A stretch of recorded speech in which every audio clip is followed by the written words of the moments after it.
talking about donation after cardiac death in a liver transplantation. What are the outcomes and the potential complications? So, DCD, liver transplantation, is a relatively new form of liver transplantation.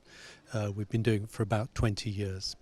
It's clear that it's an important way of increasing organ donation and liver transplantation.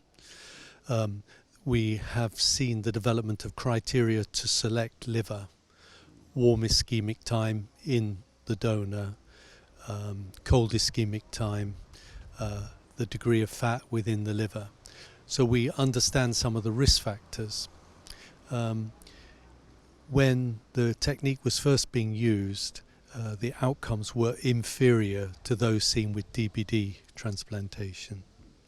Now we know, with careful selection, we can achieve results that are equivalent to DBD. What are the main challenges with organ preservation? Traditional way of preserving livers has been using cold. The problem with cold is that it's always followed by an ischemia reperfusion injury, and that damages livers.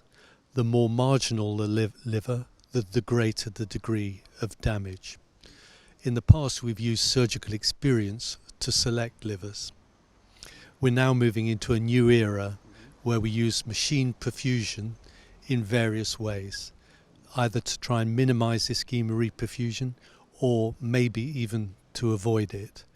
And having livers on machines will allow more time to evaluate them and to say, is this suitable for implantation? Is this a risk for the patient? So I think we're moving into a new era quite quickly now. What are the outcomes of DCD liver transplantation using organs treated with hypothermic oxygenate perfusion before implantation? So the answer is, at the moment, we don't know. We don't know. There have been a number of studies which have looked at hypothermic machine perfusion with oxygen, and it is clear that the incidence of ischemic cholangiopathy, which is one of the really main complications of DCD, and of graft failure, these complications are reduced.